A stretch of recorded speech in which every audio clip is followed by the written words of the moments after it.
channel YouTube aku. Assalamualaikum warahmatullahi wabarakatuh. Perkenalkan, nama saya Nabila Kurniasyada, NIM 1705520151. Di sini saya akan mempresentasikan tentang pengendalian produksi dan operasi. Diawali dengan pengendalian bahan baku. Pengendalian bahan baku ini bertujuan untuk memastikan bahwa bahan baku yang diolah dalam proses produksi telah sesuai dengan kebutuhan standar kualitas produk yang dihasilkan oleh perusahaan. Pengendalian bahan baku ini mencakup keseluruhan aktivitas yang berhubungan dengan bahan baku, mulai dari pembelian, jadwal penerimaan, penanganan pada saat diterima, penyimpanan, sampai dengan bahan baku tersebut digunakan atau diolah dalam proses produksi. Pembelian bahan baku mencakup pemilihan pemasok dan pemesanan bahan baku pemasok terpilih untuk mendapatkan keyakinan bahwa pemasok mampu memasok bahan baku sesuai dengan kebutuhan pemasok. Yang terpilih harus melalui proses verifikasi untuk dapat meyakinkan kelangsungan pasokan. Inspeksi secara periodik terhadap sistem kepastian kualitas pemasok harus dilakukan berdasarkan prosedur tertulis yang dimiliki perusahaan. Penerimaan bahan baku harus sesuai dengan kebutuhan proses produktif. Material Requirement Planning atau MPR menjabarkan jadwal produksi ke dalam jadwal penerimaan bahan baku dan meningkatkan jadwal tersebut ke dalam proses produksi. Dengan begitu, kebutuhan bahan baku pada saat proses berjalan dan perusahaan tidak menanggung bahan baku investasi yang besar dan dalam bentuk perusahaan. Penggunaan bahan baku merupakan aktivitas yang sangat penting untuk memastikan bahwa bahan yang diterima dan dari pemasok telah sesuai dengan kebutuhan standar produk yang telah ditetapkan perusahaan. Aktivitas yang harus didukung dengan peralatan yang memadai dan prosedur tertulis. Penggunaan bahan baku untuk apakah bahan baku diterima dari pemasok yang telah sesuai dengan spesifikasi yang telah ditentukan.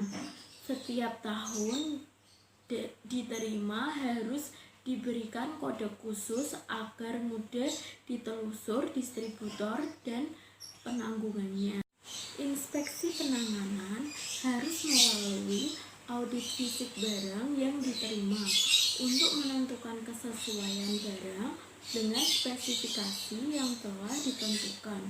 Perusahaan harus memiliki teknik sampling tertulis untuk pengambilan sampel yang konsisten pada setiap pengujian. Penanganan barang harus memisahkan barang harus bahan yang tidak sesuai dengan spesifikasi untuk menghindari penggunaannya dalam proses produksi. Setelah bahan dinyatakan memenuhi spesifikasi, penanganan berikutnya berkaitan dengan penyimpanan memadai sehingga barang tidak mudah rusak atau terkontaminasi dengan barang-barang lain. Kebijakan mendapatkan garansi pemasok sampai bahan diolah dalam produksi dapat menghindari kerugian yang terjadi sebagai akibat kerusakan bahan sebelum masuk proses produksi. Aktivitas Penanganan bahan merupakan salah satu bentuk pencegahan terjadinya kegagalan produk memenuhi spesifikasinya.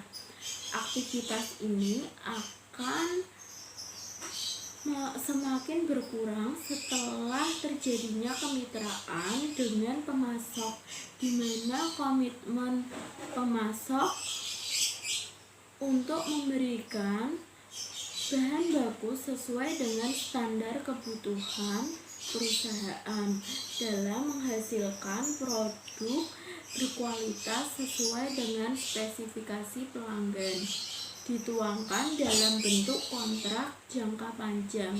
Berikut akan ditampilkan tabel yang menyajikan program audit terhadap pengendalian bahan baku. Berikut merupakan program audit tentang pengendalian bahan baku. Kolom pertama ada nama perusahaan, diisi sesuai dengan nama perusahaan yang diaudit. Kemudian program yang diaudit tentang pengendalian bahan baku, periode audit, tahun di mana audit tersebut dilaksanakan, dan nomor KKA, kuesioner, dan langkah kerja. Pertama, tentang pengendalian pembelian dan spesifikasi bahan baku. Di sini ada kolom jawaban ya atau tidak dan kolom komentar. Pertanyaan pertama, apakah setiap pemasok telah diverifikasi sesuai dengan standar pengendalian produksi dan operasi perusahaan? Jika iya, periksa kebijakan verifikasi pemasok yang dimiliki perusahaan dan pelaksanaannya. Jika tidak, telusuri apa dasar yang digunakan perusahaan dalam memilih pemasok. Kemudian jawaban tersebut diisikan pada kolom jawaban ya atau tidak. Auditor akan memberikan komentar pada kolom komentar ini sesuai dengan hasil yang diaudit oleh auditor. Pertanyaan kedua, apakah perusahaan memiliki peralatan dan prosedur tertulis untuk menilai apakah material yang dikirim pemasok dapat diterima atau ditolak? Jika iya, periksa keandalan peralatan dan prosedur tersebut dalam memberikan keyakinan bahwa bahan yang diterima telah sesuai dengan spesifikasi perusahaan. Jika tidak, telusuri apa yang dijadikan dasar oleh perusahaan untuk menentukan bahan yang diterima dari pemasok diterima atau ditolak. Kuesioner ketiga, apakah setiap bahan baku yang diterima diberikan kode khusus sehingga mudah ditelusuri distribusi dan proses produksinya? Jika iya, periksa cara kodenya dan nilai apakah cara tersebut dapat menjamin keakuratan dalam penelusurannya. Jika tidak,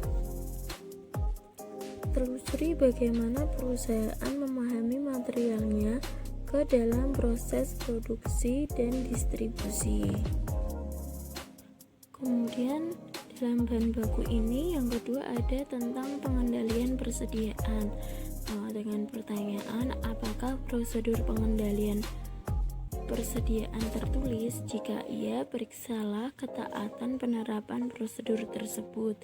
Jika tidak, telusurilah prosedur yang digunakan dalam pengendalian persediaan. Pertanyaan yang selanjutnya, apakah prosedur tersebut mengatur secara tegas waktu pemusnahan terhadap material yang rusak atau kadaluarsa? Jika iya, periksa ketaatan penerapan prosedur tersebut. Jika tidak, telusuri bagaimana perusahaan menyimpannya dan memusnahkan material tersebut. Auditor memberikan jawaban pada kolom ya atau tidak dan komentar sesuai dengan hasil audit.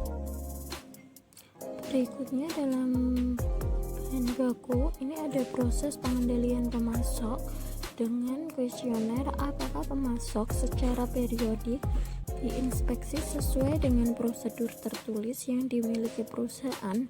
Jika iya, periksalah kriteria, prosedur, dan hasil inspeksi yang telah dilakukan terhadap pemasok. Jika tidak, telusuri bagaimana perusahaan dalam menilai pemasok yang akan dipilih. Selanjutnya, apakah perusahaan memiliki prosedur konfirmasi pemasok tertulis dan diikuti? Jika iya, periksalah penerapan prosedur konfirmasi tersebut dan kesesuaian pemasok terpilih yang diinspeksi perusahaan. Jika tidak, telusuri bagaimana perusahaan mendapatkan informasi tentang pemasok yang akan dipilih. Kemudian, pada kolom audit oleh ini diisi dengan nama auditor, tanggalnya, tanggal berapa. Pada kolom jawaban ya atau tidak ini diisi berapa jawaban iya dan berapa jawaban yang tidak. Catatan auditor. Kemudian direview oleh Nana yang mereview dan tanggalnya. Pengendalian peralatan dan fasilitas produksi. Pengendalian peralatan dan fasilitas produksi bertujuan untuk memastikan bahwa semua peralatan dan fasilitas produksi dalam keadaan siap untuk melaksanakan proses produksi sesuai dengan ketentuan penggunaannya. Desain dan penempatan peralatan yang tepat menjadi faktor utama berjalannya proses produksi secara efektif dan efisien, serta mampu menghasilkan produk tepat sesuai dengan yang telah dijadwalkan. Seluruh peralatan dan fasilitas produksi lainnya harus sesuai dengan ukuran dan desain produk yang telah ditentukan. Peralatan ini harus berada pada tempat yang tepat sesuai dengan kebutuhan proses produksi yang efektif dan efisien. Perusahaan harus memiliki suatu prosedur tertulis yang menjadi pedoman penggunaan, pemeliharaan, dan perbaikan peralatan serta fasilitas produksi lainnya. Prosedur tersebut yang jelas membuat tentang pedoman, setup mesin, pembersihan setelah digunakan, jadwal perawatan, dan perbaikan-perbaikan signifikan yang diperlukan untuk mendukung kelancaran proses produksi. Penempatan fasilitas dan peralatan harus sesuai dengan karakteristik dan metode produksi yang telah ditetapkan sehingga arus material dalam proses produksi dapat berjalan secara efektif dan efisien. Pedoman ini berfungsi untuk melindungi operator dari kecelakaan akibat tidak bisa mengoperasikan peralatan dan melindungi peralatan dari kerusakan karena jadwal pemeliharaan dan perbaikan yang tidak tepat waktu. Berikut akan ditampilkan tabel yang menyajikan laporan audit atas pengendalian peralatan dan fasilitas produksi. Berikut merupakan program audit pengendalian peralatan dan fasilitas produksi. Mengisinya sama dengan pengendalian bahan baku.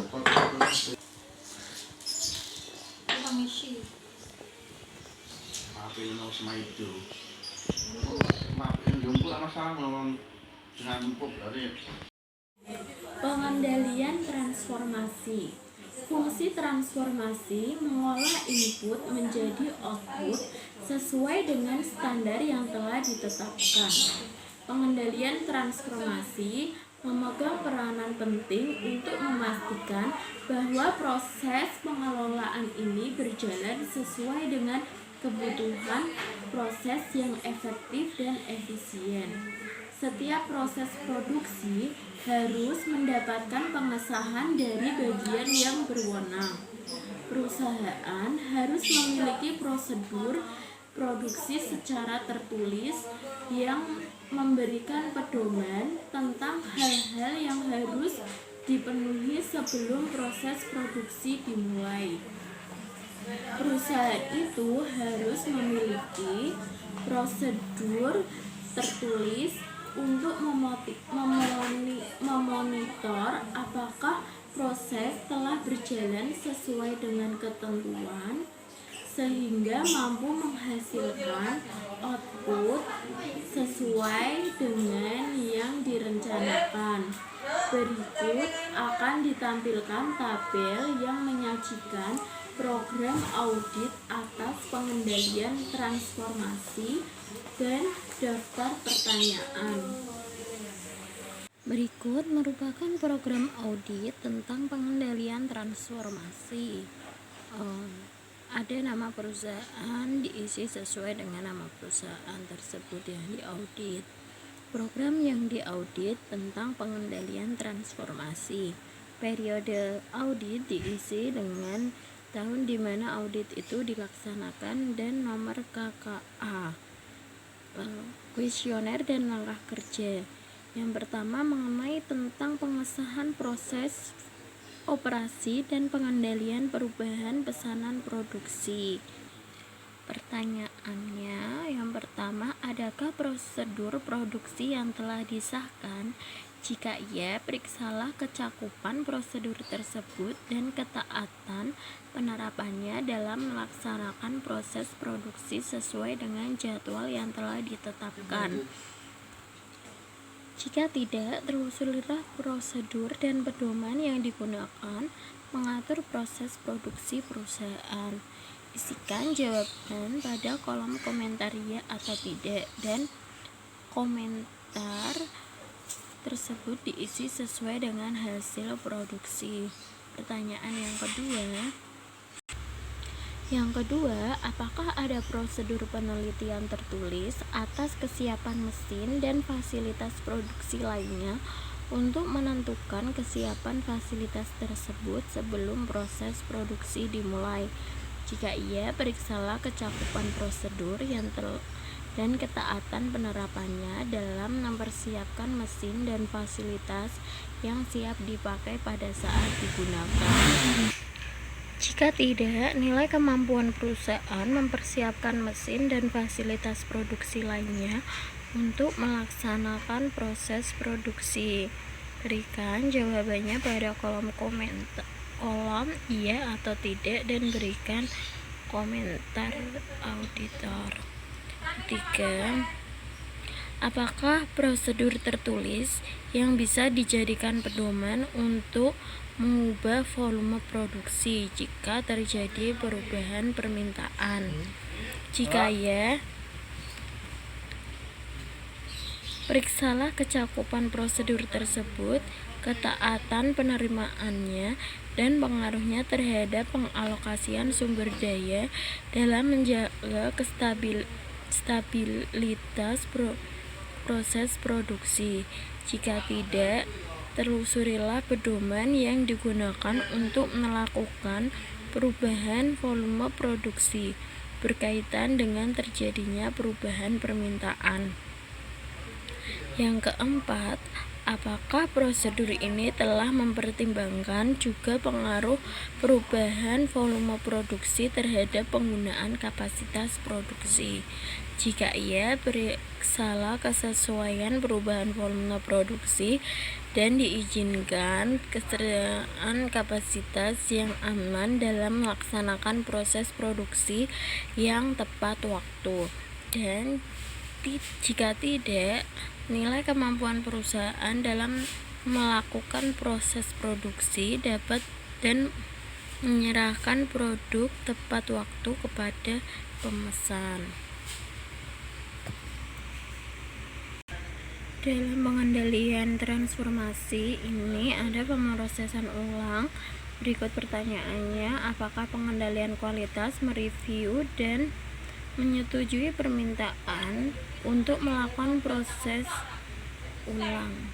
Jika periksa dasar pertimbangan yang digunakan untuk memutuskan pemrosesan kembali tersebut dan hubungan dengan komitmen perusahaan dalam menjalankan proses produksi yang bebas dari produk cacat. Jika tidak, telusurilah aktivitas pemrosesan ulang produk, pejabat yang mengotorisasi, dan sumber daya yang digunakan dalam aktivitas tersebut. Pengendalian kualitas. Pengendalian kualitas tidak cukup dipahami sebagai pengendalian proses produksi yang hanya membebankan tanggung jawab kualitas produk kepada unit kendali kualitas. Sistem biaya kualitas dapat memberikan informasi kepada perusahaan tentang berbagai aktivitas yang terlibat dalam menghasilkan produk sesuai dengan standar kualitas yang telah ditetapkan perusahaan. Hal ini masuk akal karena keseluruhan fungsi dan tingkatan manajemen ikut berperan atau terlibat dalam proses tersebut, baik langsung maupun tidak langsung.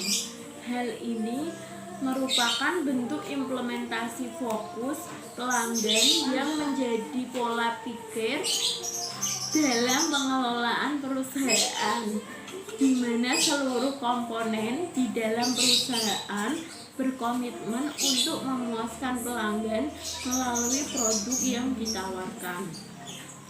Terbentuknya komitmen bersama dalam menghasilkan produk sesuai dengan harapan pelanggan melahirkan tanggung jawab secara profesional dalam menghasilkan produk yang dipenuhi standar kualitas sesuai dengan persyaratan pelanggan.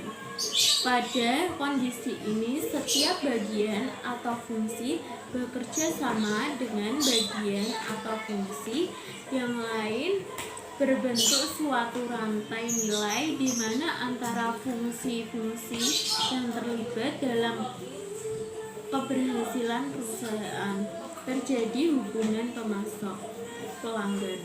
Optimalisasi pengelolaan rantai internal atau internal value chains akan mengintegrasikan seluruh sumber daya yang terlibat dalam proses operasi untuk saling mendukung pencapaian tujuan perusahaan. Sistem biaya kualitas dapat memberikan informasi kepada perusahaan tentang berbagai aktivitas yang terlibat dalam menghasilkan produk sesuai dengan standar kualitas yang telah ditetapkan perusahaan. Aktivitas tersebut dikelompokkan menjadi 4, meliputi 1. Aktivitas pencegahan atau prevention activity, merupakan berbagai aktivitas yang dilakukan bertujuan untuk mencegah terjadinya kualitas buruk pada produk yang dihasilkan. Peningkatan aktivitas ini diharapkan dapat menurunkan terjadinya kegagalan produk. Yang kedua, aktivitas penilaian operational activity, merupakan aktivitas yang dilakukan untuk menentukan apakah produk yang telah sesuai dengan persyaratan pelanggan. Aktivitas ini memiliki sifat yang sama dengan aktivitas pencegahan, di mana peningkatan aktivitas ini dapat menurunkan terjadinya produk gagal.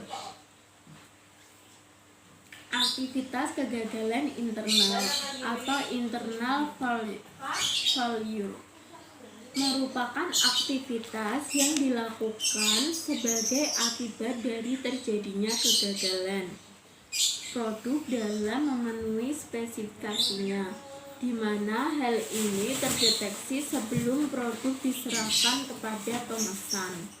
Yang keempat, Aktivitas kegagalan eksternal, external failure, merupakan aktivitas yang dilakukan sebagai akibat dari terjadinya kegagalan produk dalam memenuhi spesifikasinya, di mana hal ini baru terdeteksi setelah produk diserahkan kepada pemesan. Berbagai aktivitas dalam menghasilkan produk sesuai dengan kualitas yang telah ditetapkan harus dirumuskan secara seimbang dalam kebijakan kualitas perusahaan. Aktivitas pencegahan dan penilaian merupakan aktivitas persiapan untuk mencegah terjadinya kegagalan produk dalam memenuhi spesifikasinya. Harus dikelola dengan lebih baik karena pengelolaan yang tepat terhadap aktivitas-aktivitas ini dapat secara signifikan menurunkan aktivitas berbagai produk yang gagal memenuhi standar kualitas. Laporan biaya kualitas ini dapat memberikan informasi tentang bagaimana perusahaan mengelola aktivitas-aktivitas kualitasnya. Oleh karena itu, laporan ini harus secara akurat menyajikan informasi tentang komposisi biaya kualitas. Berikut merupakan program audit pengendalian kualitas. Ini kolomnya ini diisi sesuai dengan program audit sebelumnya.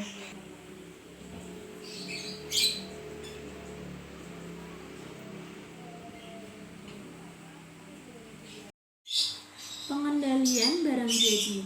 Pengendalian barang jadi merupakan pengendalian yang dilakukan terhadap pengelolaan barang setelah selesai diproduksi. Pengendalian ini bertujuan untuk memastikan bahwa penanganan barang setelah produksi berjalan sesuai dengan prosedur, sehingga tidak terjadi kerusakan barang dalam proses penyimpanan atau pendistribusiannya. Untuk memastikan bahwa barang dalam kondisi yang sesuai dengan persyaratan pelanggan pada saat diserahkan, pengendalian ini melalui tahapan yang pertama, verifikasi penanganan, penyimpanan, dan inspeksi. Yang kedua, ada pengujian dan distribusi. Verifikasi dan penanganan dan penyimpanan ditujukan untuk memastikan bahwa barang jadi yang diterima dari proses produksi telah ditangani dengan baik, termasuk penyimpanannya. Berkaitan dengan hal ini, perusahaan harus memiliki suatu prosedur tertulis menyangkut bagaimana dan siapa yang memeriksa kemasan dari produk yang dihasilkan. Penentuan bahwa setiap produk harus mencantumkan tanggal kadaluarsanya. Adanya pemisahan produk antara yang telah diaudit dan yang belum diaudit oleh bagian pengendalian kualitas dan ketentuan suhu penyimpanannya yang tepat sesuai dengan karakteristik produk. Inspeksi pengujian dan distribusi menyangkut penanganan produk untuk memastikan bahwa produk yang diserahkan kepada pelanggan adalah sesuai dengan spesifikasinya. Pengendalian ini menyangkut pengujian tentang kesesuaian produk dengan spesifikasinya, pengelolaan persediaan untuk mendapatkan kepastian bahwa produk yang diproduksi pertama didistribusikan terlebih dahulu, prosedur penanganan terhadap produk yang dikembalikan. Berkaitan dengan hal ini, perusahaan harus memiliki prosedur tertulis tentang metode pengambilan sampel dalam pengujian, ketentuan pemasangan label kadaluarsa, pengelolaan persediaan, dan penanganan produk yang dikembalikan pelanggan. Berikut merupakan program audit tentang pengendalian barang jadi. Pada kolom nama perusahaan diisi dengan nama perusahaan itu sendiri, program yang diaudit tentang pengendalian barang jadi, dan periode audit diisi tahun pada audit itu sendiri, dan nomor KKA, kuesioner, dan langkah kerja. Yang pertama, verifikasi penanganan dan penyimpanan. Yang pertama, adakah prosedur tertulis yang menunjukkan bagaimana dan siapa yang memeriksa kemasan dan kontainer yang digunakan produk jadi selama proses akhir produk? Jika jawaban ya, periksa kecakupan prosedur tersebut dan ketaatan penerapannya. Jika tidak, telusuri bagaimana praktik yang berjalan. Yang kedua, apakah tanggal kadaluarsa tercetak pada label kemasan? Jika iya, periksa kecakupan prosedur dari ketaatan penerapannya. Jika tidak, telusuri bagaimana perusahaan untuk menginformasikan waktu yang aman untuk mengkonsumsi produk yang ditawarkan. Yang ketiga, apakah seluruh produk jadi dipisahkan sampai pengendalian kualitas selesai, melakukan pengujiannya, dan melepaskan produk untuk dijual? Jika iya, periksa keakuratan pengendalian ini dalam memastikan tidak ada produk cacat yang diserahkan kepada pelanggan. Jika tidak, telusuri usaha perusahaan dalam menghindari sampainya produk cacat ke tangan pelanggan. Yang keempat, apakah produk jadi pada tingkat suhu yang sesuai? Jika iya, periksa kesesuaian suhu dalam penyimpanannya dan standar untuk menghindarkan produk dari kerusakan karena suhu tidak sesuai. Jika tidak, telusuri usaha perusahaan dalam menjaga produknya agar tetap berada pada suhu yang sesuai. Kemudian tentang inspeksi, pengujian, dan distribusi. Pertanyaan yang kelima, apakah ada prosedur sampling, pengujian secara tertulis, dan kriteria dapat diterima untuk setiap produk dalam memastikan kesesuaian produk? Sekian presentasi dari saya. Apabila ada kekurangan mohon dimaafkan. Jangan lupa like, share, comment, and subscribe. Thank you.